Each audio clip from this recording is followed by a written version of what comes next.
E aí, já pensou em ganhar muito dinheiro com um canal de corte igual esse daqui que você está assistindo? No primeiro link da descrição temos um aulão para você que quer começar um canal de cortes e faturar muito aqui na internet. Também teremos planilhas que irão te ajudar na hora de organizar a produção do seu canal. Tá esperando o quê? Ô, ministro, ó, eu não quero encher muito teu saco, eu não sei como é que tá teu tempo. Tá tranquilo aí, gente? Falar do quê? Do espaço? Ah, então eu quero falar, exatamente. Eu quero falar do espaço. Então se a gente tem tempo pra falar do espaço... assuntos, né? Não, eu queria... Porra, olha só. Eu sei que você falou aqui que você fez você fez a prova pra NASA em 98. Não, 98, conta né? a história de como que foi a entrada na NASA, que é uma história muito legal que o pessoal acho que não sabe. Pois olha só, tudo que eu sei é assim, eu sei de coisas sobre o teu ministério e eu sei que tu é o primeiro brasileiro astronauta e tudo mais. Agora, a parte legal eu não sei, pô. Ó, se você me permite, deixa eu começar essa história lá atrás, lá em Bauru. Por que eu gosto de falar isso aí? Porque às vezes o pessoal... Só pra lembrar, eu não sei se te falaram antes aqui, mas se você quiser ir ao banheiro, você fica à vontade. Porque senão tu vai ficar querendo acabar o troço pra poder ir ao banheiro. Tá tranquilo. Qualquer momento que você quiser, eu enrolo aqui com o Sérgio, tá tudo bem. Tá tranquilo. Tá. Mas, veja, eu gosto de falar essa parte de Bauru, inicial, porque eu vejo hoje, a gente tem tantos jovens talentosos no Brasil, meninos e meninas, aliás, a gente precisa de mais meninas na ciência também, né? Mas, e às vezes a pessoa pensa assim, meu pai não tem dinheiro, eu moro na periferia, lá assim, eu não vou ter chance. Aí eu vou falar da minha história para desmistificar isso. Tem chance sim e tem muita chance, né? Inclusive tem projetos interessantes no Ministério, com o Auxílio Brasil também, né, sobre isso.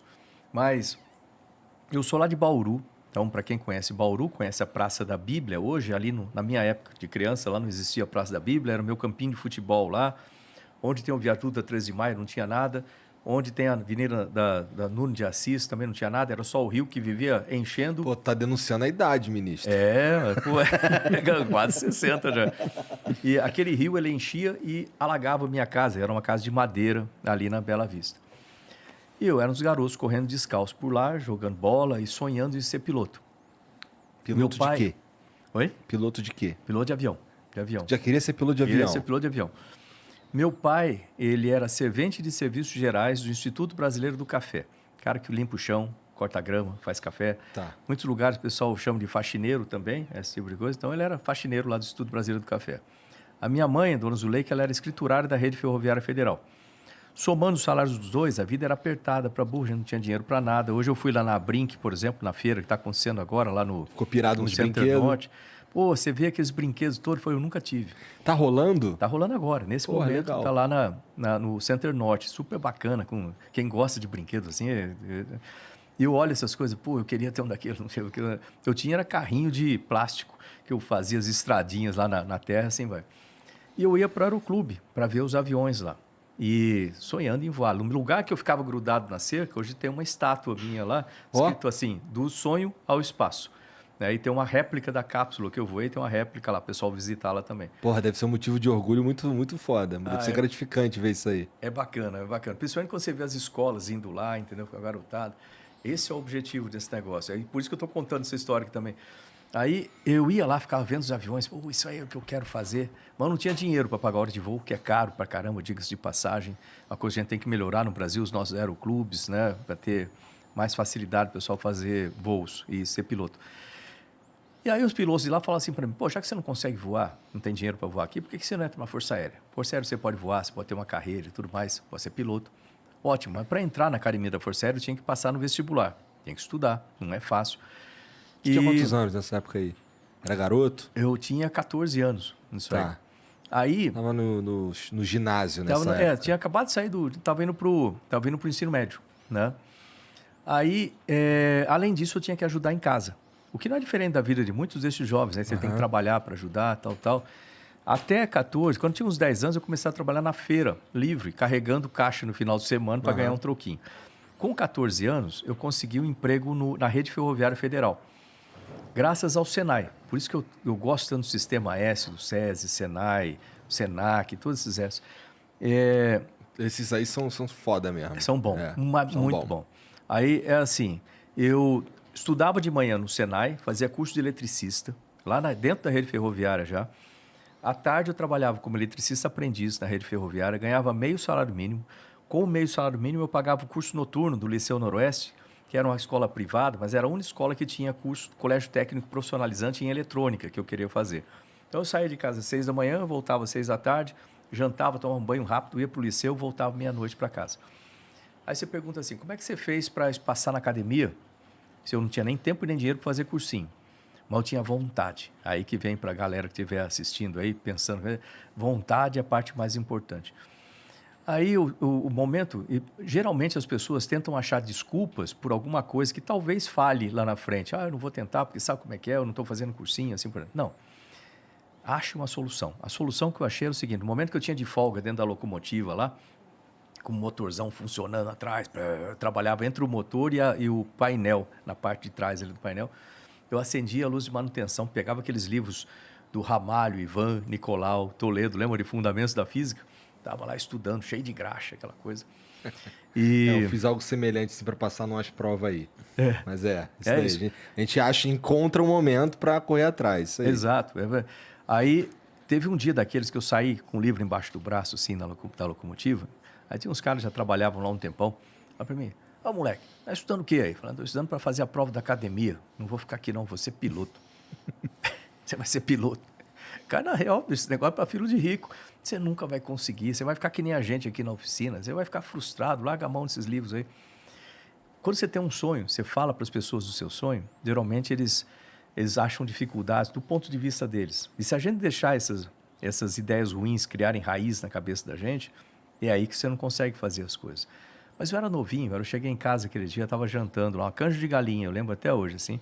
Aí minha mãe, dona Zuleika, chegou do trabalho, ela era italiana, com os olhos azuis, assim, brava pra caramba. Ela olhou para mim e falou, o que foi? Então, não fala logo o que foi. Eu falei para eles lá que eu quero ser piloto. Eles falaram que é impossível. Acho que eles têm razão, não estou fazendo cursinho. Como é que eu vou comprar? Para. Presta atenção, ela me falou. Eles têm a vida deles, eles fazem o que eles quiserem com a vida deles. Você tem a sua vida. E eu te digo mais, você pode ser tudo o que você quiser na vida, desde que você estude, trabalhe, persista e sempre faça mais do que esperam de você. 4 coisas. E ela estava certa. Eu estudei, passei na prova da academia, contrário a todas as... Passei em segundo lugar no país. Na AFA, né? Na AFA, né, lá em Pirassununga. Fui para lá, fiz o curso, né, saí como piloto. De lá eu fui para Natal, fiz curso de piloto de caça, né, ala da aviação de caça. Dali eu fui para Santa Maria, no Rio Grande do Sul, 3º do 10º, já como piloto operacional. Aí eu me formei como líder de esquadrilha, você pode liderar 4 aviões, instrutor de aviação de caça, instrutor de liderança, oficial de segurança de voo, trabalhar com investigação e prevenção de acidentes. A vida estava estabilizada, eu já era piloto de caça, casei, meu filho Fábio já tinha conseguido o que tu queria, que era ser piloto. A maior parte das pessoas, quando chega numa situação dessa, o que faz? Desanima, desacelera. Desacopla, fala, tá bom, já cheguei aqui, tá bom. Uhum. Aí eu lembrava da minha mãe também, falando assim para mim, olha, se você quer ser bom em alguma coisa, né, realmente... Você nunca se acomode onde você estiver. Sempre tem alguma coisa para ser melhorado. Sempre tem alguma coisa para ser melhorado. Né? Aí eu pensei, falei lá com o meu comandante para fazer... Eu quero fazer um curso de engenharia. Ele falou, aonde? Falei, lá no ITA, Instituto Tecnológico de Aeronáutica. Aí ele olhou para mim e falou assim, você não vai passar lá. Lá só tem gênio. Eu não sei, eu devo ter cara de burro. Coisa para... É que o ITA é foda mesmo, né? É difícil de entrar ali. Mas posso fazer o vestibular? Pode. Eu falei, tá bom, vou lá. Se você passar, você entra. Fui lá, fiz o vestibular. Passei para engenharia aeronáutica lá no ITA. Mas tu já era oficial da... Eu já era oficial da Força Aérea, já era piloto de caça. Tudo. Qual que era tu era o quê? Capitão? Eu era tenente. Tenente. Primeiro tenente. Aí fui para lá e eu tinha notado uma coisa aí que é importante para a galera que estiver assistindo aí. Tem que estar varrendo o mercado, vamos chamar assim, o tempo todo. O que eu posso fazer com a minha qualificação? O que eu posso... aumentar a minha qualificação para fazer alguma coisa que eu queira. Então, eu notei que lá no DCTA, na época era CTA, onde tem o ITA, lá tinha a divisão de ensaios em voo, onde são feitos os testes dos aviões da Força Aérea. Lá tinha o piloto de testes e o engenheiro de testes. Não tinha nenhum que era piloto e engenheiro do mesmo corpo. Falei, eu sou piloto de caça. Se eu me formar engenheiro, no ITA, eu vou lá para ser, posso ser um piloto de testes com engenharia, posso ser o primeiro dessa novo categoria. E foi o que eu fiz. Aí eu criei oportunidade. Isso é importante. Às vezes o pessoal fica esperando a oportunidade cair no colo. Ela não cai, você tem que criar. Aí eu criei essa oportunidade. Com isso eu voei praticamente todos os aviões que o Brasil tinha na década de 1990. Eu tive chance de voar nos Estados Unidos, eu voei F-15, F-16, F-18 com a Marinha Americana. Qual que é o mais maneiro? Eu gostei mais do F-15 na Força Aérea. Por quê? Porque ele é mais rápido, mais brabo? Não, ele vamos dizer assim, as qualidades de voo dele são melhores do que os outros, do ponto de vista do piloto. Então, um avião bimotor, um avião que você sobe de 0 até 35 mil pés, por exemplo, em 2 minutos, no máximo. Você sobe quase na vertical com ele. Ele é supersônico e ele voa exatamente da maneira como você espera. Você está voando um avião, você comanda uma curva para a esquerda. Você espera que ele comece a reagir, dependendo da velocidade, imediatamente, ou ele tem um pouquinho de retardo, mas ele tem uma certa força no comando. Tem aviões, o F-16, por exemplo, que eu voava lá, o F-16 era um F-16A, ele era, da primeira versão, ele tinha ainda o joystick dele era fixo, não era nem móvel. Então, ele trabalhava com a pressão da sua mão. E como ele voa, pode ser um pouquinho mais, mas para explicar, ficar um pouquinho mais técnico assim, Claro. que é o seguinte, o avião ele tem rolamento, certo? Ângulo de rolamento, por exemplo, 30 graus à direita, 30 graus positivo, 30 graus à esquerda, 30 graus negativo, ângulo de rolamento, ângulo de arfagem e ângulo de guinada. Tá? São os 3 eixos do avião. Ângulo de arfagem é nariz para cima, para baixo. E aí, o outro é o quê? Guinada. Guinada. É girar no eixo. Guinada, você gira no eixo aqui. Tá. E aí o que acontece? Geralmente, intuitivamente, como piloto, quando você está voando aqui o avião, quero fazer uma curva à esquerda, se você olhar no gráfico que mede o comando dele, né, e a força no comando, você vai notar o seguinte: quero fazer a curva à esquerda. Você comanda aqui, mancha à esquerda. Ele movimenta o aileron, né, e você começa, depois vai ter um retardozinho, e ele começa a vir para a esquerda. Quando ele chega no ângulo que você quer parar, por exemplo, 30 graus, mais ou menos você sente aqui, se você olhar o gráfico, então vira assim, olha, foi à esquerda, então comando negativo aqui para a esquerda. Aí eu mantive aqui à esquerda.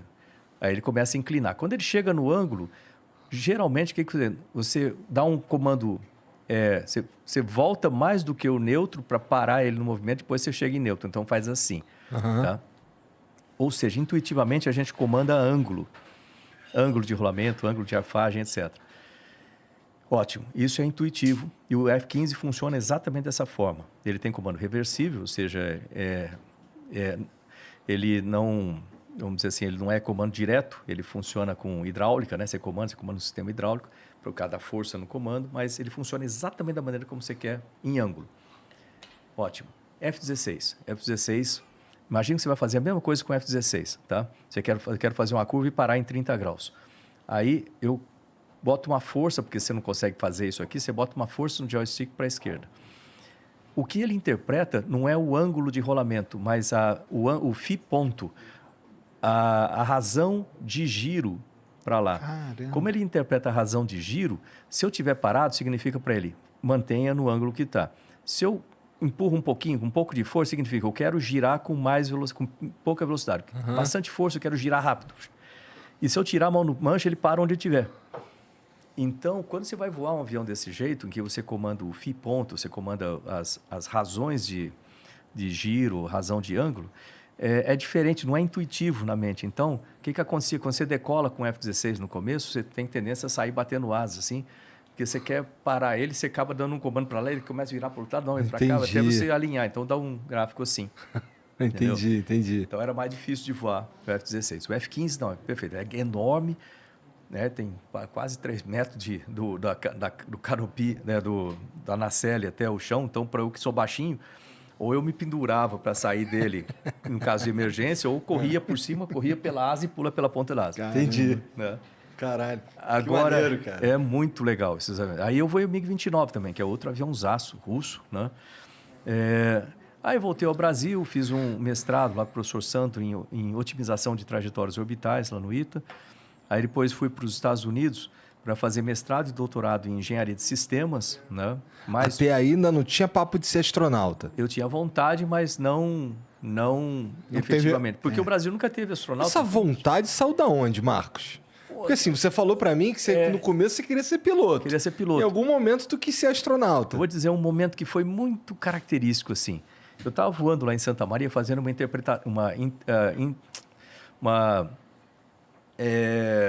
interceptação noturna, né? Uma noite aquela clara, assim, sem só estrela, uma lua enorme, lua cheia, assim, enorme. Estava eu e o Portes. Portes é um cara da minha turma. A gente fazendo interceptação lá. O controle vai te falando, curva para trás, curva para trás, você achar o outro avião, entra em combate, depois separa. E, de repente, eu estava voando assim, eu vejo aquela lua. E a impressão que dava, sem sacanagem, era quase como se eu esticasse a mão para fora do avião, como se fosse possível, né? Eu ia encostar na lua. Sabe? Um negócio lindo, assim. Eu pensando, falei assim, pô, o meu irmão tinha fotos da Apollo, todo o programa Apollo, ele tinha na parede do quarto dele, aquele negócio sempre ficou na minha cabeça. Falei, pô, eu tô aqui como piloto, de repente eu podia, né? Quem sabe? Sobe mais um pouquinho, né? Subir voar mais alto, voar mais rápido, né? De repente eu consigo. Mas não tinha nada que indicasse a possibilidade, entendeu? Não tinha nenhum caminho aberto, o Brasil não participava de nada que pudesse ser astronauta, nada disso. Mas eu acho que, de alguma forma, quando você quer muito uma coisa, é gozado, é como se o universo começasse a conspirar a seu favor, né? De repente eu estou lá fazendo doutorado, o Brasil entrou no programa da Estação Espacial Internacional. O meu irmão viu no jornal, no Brasil, uma chamada da Agência Espacial. E ele mandou para mim, já tinha computador, né? Em 1998 era lento, era aquele discado ainda, aquela coisa. Nascimento da internet ali. Aí eu recebi aquilo, eu olhei, ele escreveu assim no e-mail, né? Dê uma olhada nisso, tem a sua cara, acho que você vai gostar. Aí eu vi aquele... Eu demorei, mas mesmo assim eu demorei um tempão, acho que eu demorei uns 30 segundos, mais ou menos. Eu falei, eu vou fazer esse negócio. Aí fiz lá a aplicação, né? Me inscrevi, né? Com a NASA, com a Agência Espacial Brasileira, avisei na Força Aérea, aí teve uma confusão, meio difícil para conseguir me inscrever. Mas os caras não queriam deixar você fazer isso? Não, no começo não queriam deixar, porque eu já estava no exterior. Falaram, já está no exterior, por que você quer fazer isso? Pô, mas aí são outras coisas. Sempre tem esse tipo de coisa, né? Aí eu me inscrevi, aí fui selecionado na primeira... Eles fazem assim, são 3 fases. O que a NASA faz, ela pega aquele monte de currículo, faz uma seleção de currículo e reduz um grupo. Aí pega aquele grupo, faz exame médico, físico, psicológico, tal, reduz mais, porque muita gente fica fora nesses exames. Exame médico, por exemplo, ou psicológico, tem certas características para astronauta que são muito específicas. Você não pode ter uma pessoa, por exemplo, que não se dê bem com outras pessoas em situação de estresse, né? Acho que vai dar merda no espaço. Então, Sim. Você tem que ter um grupo que trabalhe, uma pessoa que trabalhe bem em grupo, né, e etc. E depois eles pegam aquelas pessoas reduzidas e fazem uma entrevista. E aí dessa entrevista, que é em grupo e isolado, dessa entrevista eles fazem a escolha. Geralmente, as turmas da NASA acontecem a cada 2 anos, em média, não é escrito em pedra. A primeira turma foi a turma 1, lá dos eleitos, lembra aqueles 7? A minha 17. Eles escolhem uma média de 20 astronautas a cada uma dessas escolhas. A minha tinha 32, já teve turma de 12, por exemplo, turma menor, então, para fazer uma média aí. E toda aquela galera lá, por exemplo, da turma 17, toda aquela galera lá se tornou astronauta? Quase todo mundo. A gente perdeu 2 no caminho. Tá, mas o previsto é que todos se tornem. A ideia é que todo mundo se torne. Eles fazem uma seleção muito rígida, justamente para não ter muito atrito, como a gente chama, não perder muita gente no caminho. O curso ele é pesado, né? Eu fui selecionado, aí fui lá para Houston. O curso demora 2 anos para se formar como astronauta profissional. Ele foi selecionado primeiro aqui no Brasil, porque teve essa parceria. Aí depois ele foi ser treinado na turma que a NASA criou. Aí podia ter gente do Brasil, tinha gente de outros países além dos Estados Unidos? Tinha 6. Mas para mim uma surpresa que eu tive, a primeira coisa que eu cheguei aqui, eu falei assim, mas eu vou ser selecionado sozinho? Não tem um backup? Não tem uma outra pessoa? Não, é você só. Aquilo deu um certo frio na barriga, falei, pô, eu não posso falhar, né? Não posso fazer merda, né? Eu não posso falhar, eu não tenho nenhum outro comigo. É o primeiro ponto que eu achei. Segundo, que eu cheguei lá achando, pô, já fui selecionado, né? Tá tudo legal. Cheguei lá, não, você vai fazer os testes de novo. Eu, pô, de novo? Aí fiz os testes de novo lá no NASA para poder... Que testes? Aí os testes físico, teste médico, teste psicológico. O Palhares, quando ele veio aqui, ele falou que ele tinha que ter um certo currículo com determinadas habilidades para poder participar de treinamento. Os que ele está querendo fazer, exatamente. Ele fez alguns desses testes aí. Não com a mesma rigidez, talvez, mas alguns, né? Tem algumas diferenças. E aí vão surgir, por exemplo... Né, depende do que você vai voar também, né? Se era no ônibus espacial, se é numa cápsula, né? E hoje em dia está abrindo muito o mercado para muita coisa interessante, né? Por exemplo, eu sou um astronauta profissional, treinado pela NASA, treinado pela Roscosmos, né? Para ser um tripulante de estação espacial ou de qualquer outro veículo, tem a responsabilidade em cima do veículo, fazer manutenção, pilotar, acompanhar, fazer... É igual o piloto do avião. Então, você vai pegar um avião, sei lá, pegar um voo da Gol, da TAM, Latam agora, né? Você entra lá, o piloto é responsável em pilotar o avião, resolver qualquer pane que tiver, e você tem os comissários responsáveis ali pela segurança da tripulação. O pessoal acha que eles são responsáveis para servir cafezinho. Não, é segurança da tripulação. Isso é para isso que serve o comissário da tripulação, segurança dos passageiros. Uhum. Então, esses são aeronautas profissionais. Aí você tem os aeronautas passageiros, que são quem paga a passagem. Você não precisa, obviamente, para ser passageiro do avião, você não precisa fazer um curso de pilotagem do 320, por exemplo, do Airbus 320, vai fazer toda uma carreira ali de piloto privado, piloto comercial e etc., que demora muitos anos. Né? Não, basta você pagar a passagem, entrar e prestar atenção no que o comissário fala. Né? Pô, no caso de emergência, de despressurização, máscaras vão cair, primeiro coloque em você, depois coloque na criança, feche a mesinha, né? Coloque a cadeira na posição vertical, eles não falam, mas é para você não atrapalhar o fluxo de saída em emergência da aeronave, assim por diante. Então, o passageiro ele só tem que ter o conhecimento básico de segurança de emergência para poder voar. É a mesma coisa em termos de astronautas. Você tem os astronautas profissionais, que é o meu caso, tem os turistas espaciais, que é o caso do Palhares e outros, que agora vai surgir bastante disso. São pessoas que eles pagam para fazer um voo, mas lógico que não tem que fazer o treinamento todo que a gente faz, porque senão ninguém não teria nenhum. Né? Então, eles fazem treinamento de 2 semanas para conhecer o sistema e assim vai. Agora vai surgir uma característica interessante. Com as empresas privadas indo ao espaço, tipo a SpaceX, Blue Origin e outras que vão surgir, a Virgin... Né? Você tem astronautas pilotando ali o sistema, ou nem isso, no caso da SpaceX, a espaçonave vai fazer por conta, ela pode levar... Foi a Inspiration 4, né? Que não foi nenhum astronauta, eram tudo, né? A espaçonave faz tudo para você. Tudo sozinho. Mas são passageiros e agora vai surgir, porque os astronautas até agora, profissionais, são todos de agências espaciais. Eu sou da Brasil, no caso da Agência Espacial Brasileira, tem a NASA, tem a JAXA, a ESA, etc., que são astronautas ligados a agências. Agora vão ter astronautas ligados a empresas, que são como... Já vai ter agora, né? Nessa que vai agora a Axiom, né? A Axiom já vai um ex-astronauta da NASA, né? Que ele saiu e tá lá. Vai para o setor privado. E daqui a pouco já vai ter a formação de astronautas fora da NASA ou de outros lugares. Aí vai ser um mercado diverso, mas vai ter bastante coisa bacana.